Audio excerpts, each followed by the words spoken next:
Welcome to Your Strata Property, the podcast for property owners looking for reliable, accurate, and bite-sized information from an experienced and authoritative source. To access previous episodes and useful strata tips, go to www.yourstrataproperty.com.au.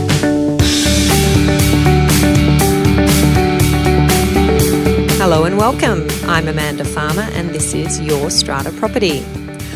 I have a very special episode for you this week and next week. I am bringing to you the audio from the sold-out Strata in Conversation lunch hosted by Kelly Partners at Sydney's Aria restaurant back in April 2017. Now, this event is part of a series that Kelly Partners very generously hosts in a number of Australian states each year. And on this particular day, it was a stunningly beautiful autumn day. We were looking out on Sydney Harbour from Aria restaurant, and I was lucky enough to be one of 3 panel guests taking the hot seat to answer questions about the new New South Wales Strata Law. Now, my fellow panel guests, as you'll hear, were Chris Duggan, the current president of the SCA New South Wales. Chris has also been a guest on this podcast. Check out episode 25 to hear more from Chris. And, of course, Rena Van Alst, known and loved by so many of you. We spent about an hour answering questions that were put to us by Brett Kelly, and that is the audio that I'm bringing you. I'm going to bring it to you in 2 parts. So this week you're going to be hearing questions 1 to 4, and next week you'll get the rest of the questions. I think we had about 9, so that would be 5 to 9 next week. Now, you'll notice that the quality of the audio is not my usual quality, and do forgive us for that, but it was recorded in the restaurant, and I think at the time most people in the room were enjoying dessert, but I think you'll agree the content is top quality, and I didn't want you to miss out on this exclusive opportunity to get inside one of these lunches. Now, the ticket price for this event is not cheap, and not everyone can get there. This particular event in Sydney was sold out.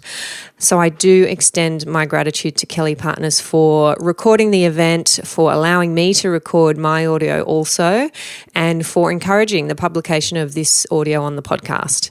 And thank you to Chris Duggan and Rena Van Alst for participating and for being more than willing for me to share this with all of you. Now, you're going to hear first up from Joel Russell of Kelly Partners, who has very kindly recorded the intro to the panel session. This was originally delivered on the day by Brett Kelly, but Joel has recorded a more audible version for us after the event. You'll remember Joel from episode 59 on the podcast, where he filled us in on some of the financial reforms brought about by the new New South Wales law. After the intro, you will hear Brett introducing the first question for the panel. Now, remember, you can get the transcript of this episode from www.yourstrataproperty.com.au/070. This is episode 70. So sit back, relax, enjoy this exclusive insight into a Kelly Partners Strata in Conversation lunch overlooking beautiful Sydney Harbour. The mere mention of Strata Law Reform, ever since the initial discussion paper, has spelled the kiss of death for many a fair trading and better innovation minister. 2017 has already left its indelible mark as a year of change, with the stepping down of Premier Mike Baird and a development proposal at Wentworth Park that has gone to the dogs. New unit construction outstripped new houses for the first time on record nationally during the 2016 December quarter, primarily driven by historically high unit costs in New South Wales. So in the past, new housing dominated supply, but it appears that right now, for apartments anyway, if you build them, they will come. Sydney itself is moving into the London, New York city scale of an 8 million people city, and what must come with this is a more cooperative way of living. For 5 months now, since 30th of November, when more than 90 changes to the strata laws came into force, New South Wales residents and strata managers have been the lab rats of a nationwide strata experiment, while the other states watch on with bated breath. New disclosure and accountability requirements for strata professionals are now in place. Changes to strata management contracts, collective sale, changes to bylaws and the dispute resolution process as well as a raft of others. As industry professionals, we all have to confront the realities and practicalities of the new strata laws, and with any luck, incorporate these harmoniously within the communities that we manage and service. Question one, and I do think we had the first session here on this issue nearly 4 years ago. I think with Minister Roberts at that point. So it's been a long-running topic of ours, and as we've done these events around Australia, of real interest outside New South Wales, interestingly. So question one, along with absorbing many of the compliance costs associated with the new legislation, there have been a number of new burdens for New South Wales strata managers, including contract limits. Strata managers can now only be appointed for the first year of new scheme, then for 3 years thereafter. There are also certain restrictions and additional disclosure requirements to be dealt with, along with the necessity to maintain strata plan records for a further 2 years. What do you see, distinguished panel and GWS supporter, as, if you like, what do you see as the significant added burden for strata managers with the introduction of this new legislation? And is there any corresponding added value in return for consumers? Just a gentle warm-up. I think actually I might start with that one, because I actually made a whole list. That's how... Of the added burdens. Of the added burdens. So I thought I might just touch on a few of them. The main one, I believe, is the agency agreement and the term of the appointment, the extension, the fact that we have to give 3 months' notice before the end of the term. I think these are all added burdens that agents now have to bear, because you've got to have a good record-keeping system to ensure that you do comply in that respect. The other thing that has also caused a problem is, in contrast, is that building managers don't have any limits. They still have a 10-year agreement. They don't have to give notice of termination. They don't have to have extensions. Yesterday I was at the Strata Information Seminar at Fair Trading, and one of the people in the audience asked the representative why strata managers only had 3 years maximum and building managers had 10 years. And he said, that's because they have to occupy space in the office or in the building, and they'd have to move every 3 years. So I was actually quite surprised as to how this is being perceived in the public arena. The proxy limits is also an issue in terms of administration. So now when you're holding a meeting, let's say it's a large scheme and they're all coming in, you've got to make sure that as you receive them, you ensure that only one person has a proxy. If it's less than 20 lots, if it's more than, it's only 5%. Sometimes I've had proxies come in from building managers all on the same day, and I don't know who was first, and in a sense having to communicate back to that owner that we can't use your proxy because the person you've given it to now has more than the actual limit. Strata committee meetings now the members have to be financial. Again, that wasn't a requirement under the previous legislation. So now when I send out an agenda, I say, please make sure that you're financial, pay your levies. So it's, again, more administration, more time on managers. Tenancy meetings, to date, there haven't been an issue. I don't believe, I'm not sure if any of you have experienced any issues with that, but as I had envisaged previously, I didn't believe that property managers would actually send proper tenancy notices anyway. So as far as I've seen in meetings that I've held since November 30, there hasn't been any tenants at the meetings that I've conducted. The other burden is the payment plans and monitoring of outstanding contributions. That's another issue I think that has placed an additional burden. Some companies perhaps may charge for this, but again, it's more time, more effort, more work. So I don't really believe that as managers we've had a lot more administration and tasks put onto us, and I'm not sure if the remuneration side of it is really being dealt with as an industry, if managers are actually increasing their fees for doing all this extra work.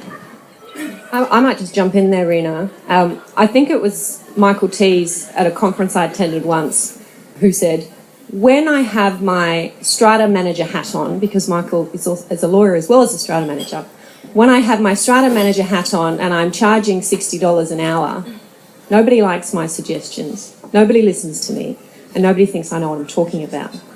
When I have my lawyer hat on and I'm charging $600 an hour, everybody agrees and does what I say. And I found that really interesting, and his experience is interesting to see from both sides of the spectrum. I agree completely with Rena. These added burdens, whether they're administrative or procedural, the governance issues, if strata managers are not charging commensurate with their responsibilities, and I agree that there has been an increase in responsibility for strata managers under this new law, then they are letting down the profession.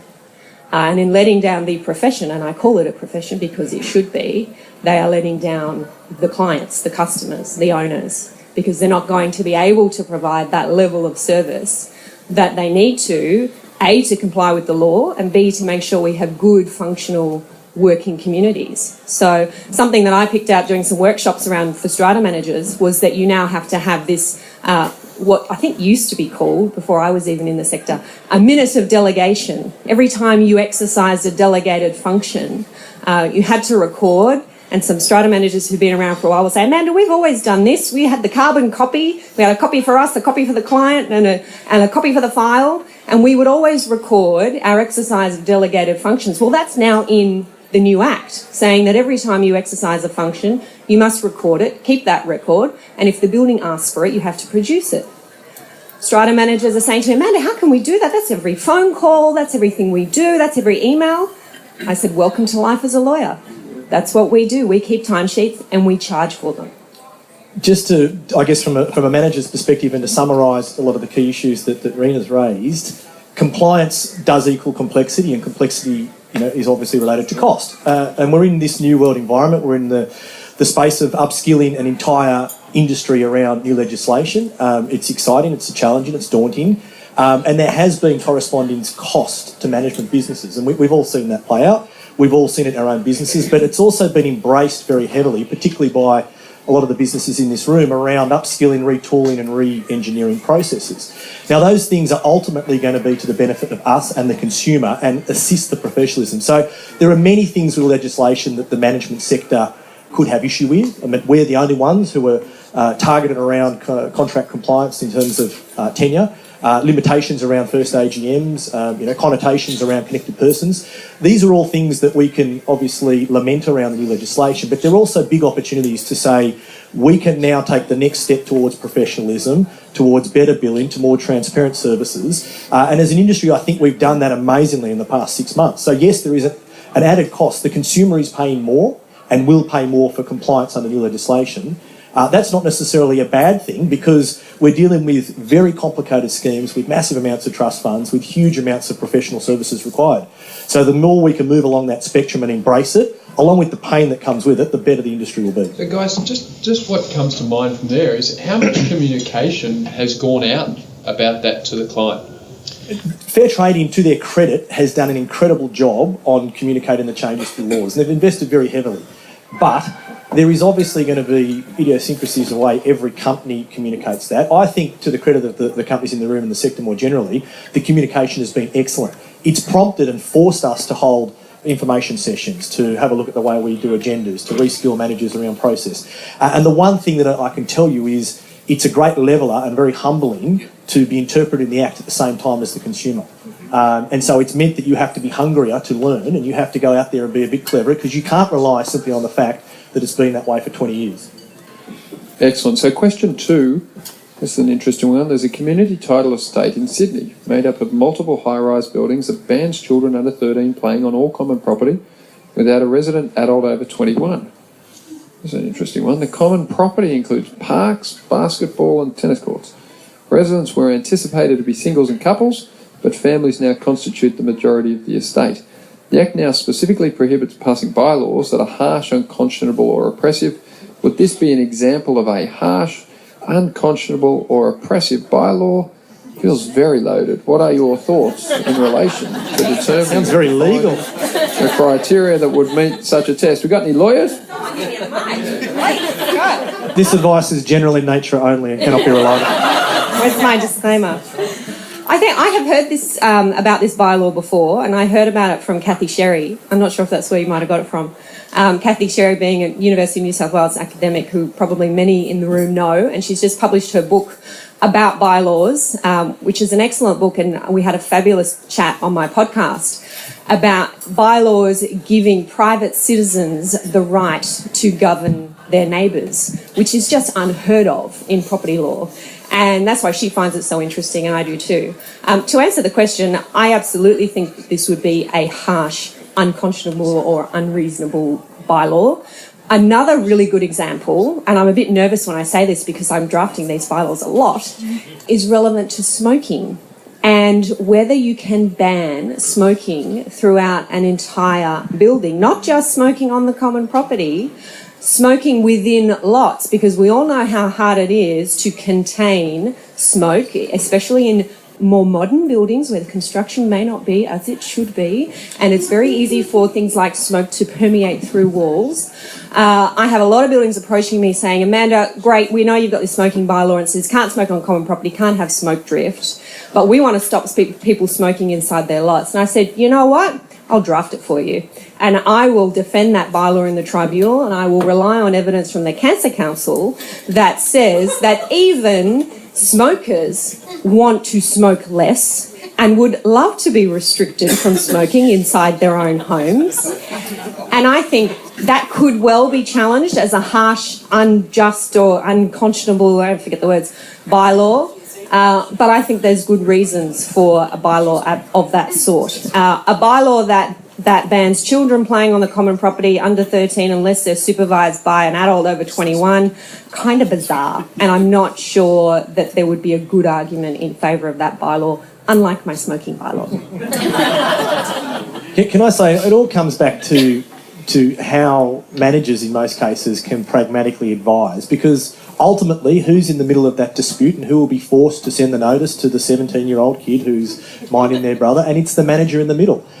So unless you're providing constructive advice and telling your committees up front around the practical realities of strata and community living, in some cases, if your voice has not been heard, you need to live with the consequences. And whether it's harsh or unconscionable is a legal question, but people seem to miss the point of the practicalities of community living often. And they think that because there is an entitlement to do so, they can make rules and laws and the like. And I think we've got a long way to learn there. But I would just keep putting the manager back in the middle and thinking you can make all of our lives easier by providing better advice up front about what the consequence would be.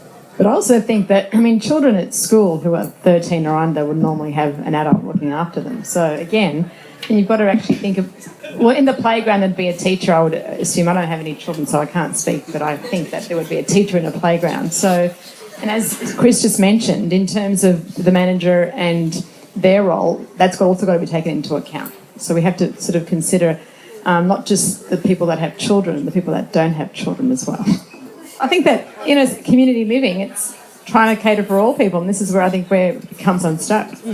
I think for managers and lawyers play a big role in this too. When it comes to guiding committees about appropriate bylaw terms, there's a big role to play there in stopping these kinds of bylaws from seeing the light of day. And there's a few questions to ask, and it's not just will it be successfully challenged at NCAT? It's, is this reasonable? Is this fair? Is this something that promotes a sense of community amongst residents? Is this the kind of feel that we want for our space? The kinds of questions that good managers, I think, are asking. Excellent. So question 3, in relation to voting, an interested observer of Strata by the name of Jimmy Thompson recently commented, it'll be interesting to see how the proxy farmers and committee stackers try to get around the new regulations. It should be noted that anything clearly intended to circumvent or subvert the new laws should be challenged under Section 232 of the Act, which allows a tribunal, NCAT, to rescind elections conducted improperly. Do you see any relief out there for drought-stricken proxy farmers? And what about those that have complained that the new laws in relation to voting actually disenfranchises the owners?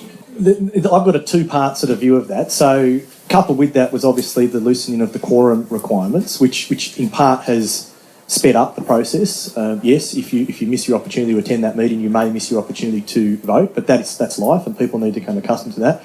I've always been of the view that proxies granted appropriately in good faith, regardless of how many you have, are really a duty of care on the person who's providing that. Now, there is obviously many cases of those being received improperly, particularly with buildings that don't have English as a first language. However, people who want to influence will find a way to influence. It's like water. You could restrict proxies completely. You would still have ways of people influencing decision making. That is life, that society we live in. I think it's a good step forward, coupled with the quorum requirements, to ensure you don't get the massive proxy holding and proxy harvesting issues that occur. But bear in mind, proxies still serve a very valuable purpose to pass on your vote in the event you can't make it. And we can't lose sight of that, because it disenfranchises people when you can't pass your vote on because you can't make a meeting. But also now with the use of technology that's permitted by owners' corporations passing a resolution in the first instance. So even if you can't make it now physically and you can't give your proxy because there's a limit on the person that can receive them, then at least you can attend through Skype or online voting or email voting. So there are other means now that you can be heard. So there is more ways of being able to attend if you can't physically make it. Look, I think this limit is a good thing. I think it was necessary and it's a step in the right direction. We've seen it in Queensland for a while now. They've had a very similar rule, and the issue that's come up in Queensland in a reported case last year was the use of powers of attorney to get around this limit on proxies, and the tribunal in Queensland saying that somebody who turned up with a bunch of powers of attorney could vote, even though that breached the limit on proxies. I personally haven't seen that attempted in meetings in New South Wales yet. I don't know if there's lawyers out there saying that yes, that's possible and that's one way where power of attorney farming rather than proxy farming. But again, I come back to isn't this about being engaged in your community? Isn't this about setting a standard that says, hey, we want owners turning up to our meetings, we want to hear from you, and if you do want to have a say, then you need to be engaged. And if you have that kind of a community, and I know a few that I work with, they just don't have this problem. It's just not on their radar. Another issue administratively is how strata managers are dealing with this limit and having proxies come in, if it's a large scheme, 24 hours before the meeting, and having the proxies directed to the strata manager or to the chairperson and realising that they're over the limit. So I know good strata managers are putting in place processes where they can monitor that if possible, and if they have enough time, get in touch with the people, the lot owners who have directed the proxies and say, hey, you need to nominate someone else, we're already over the limit. And of course the statutory form now is different in that you can provide a substitute proxy as well, which is really helpful. Thank you. Question 4. What are some of the recurring issues observed over the past several months in relation to NCAT and the new debt recovery solution? And what are your thoughts in relation to NCAT's ability to determine conditions under the strata management agreement as unfair? I'll just touch on the second part because I haven't had the experience for the debt recovery part, so I'll defer to my colleagues there. But in terms of bringing agency agreements into more scrutiny, I don't think ultimately it's a bad thing. However, we're yet to see that play out through NCAT and what they determine unreasonableness is. Now, as always, we have termination provisions within our agency agreements. They historically have rarely been triggered because they're rather narrow in terms of the scope of services. So I would imagine if you're breaching those very basic Schedule A scope of services, then you probably ought to have your contract scrutinised. Whether it gets to the point where tribunals are refunding or ordering wholesale refunds of monies, we have to review, obviously, the way as an industry we approach that and react. But at this stage, more scrutiny I don't think is a bad thing, so long as it's handled in a measured way, because again, it will lead to more professionalism. Yeah, I think there's actually, in some cases, there are many agents out there that actually undertake scrupulous activities when it comes to their appointment. I mean, I've seen recently quite a number of things that have actually sort of horrified me, and I believe having this in place ensures that agency agreements are valid in the first instance, and that if there is an issue, that it is actually dealt with by NCAT, which is a body that is there to govern rather than a court of law. Other professions such as lawyers, I mean, they can have their cost agreements challenged if they overcharge. They can be dealt with by the Legal Services Commissioner in terms of what they're supposed to be doing. So I think for us to become recognised as a profession, we do need to have a bit more scrutiny on our agency agreements, how we're appointed, etc. So I think this is actually a good thing. In terms of the NCAT, the earlier question, Brett, that you asked about debt recovery, I actually haven't had any experiences of that either. So everyone seems to be still using the local court and various other court jurisdictions, which are of course allowed under the new legislation in any event. So I haven't had any experiences of that. Yeah, there's a reason neither Chris nor Rena nor me have had any experience of the debt recovery process in the tribunal, and that's because lawyers will avoid the tribunal like the plague. And if we have the opportunity to go to a court, instead of going to our beloved tribunal, We will choose the court every day. Rena says that she's seen some horrifying things in strata agency agreements or that strata managers have done. I've seen some horrifying decisions made before the tribunal. So on a high level, I agree there is nothing wrong with more scrutiny. And yes, I believe that there should be a body like the tribunal that should oversee, like we do as lawyers, the conduct of managers and their compliance with their agreements.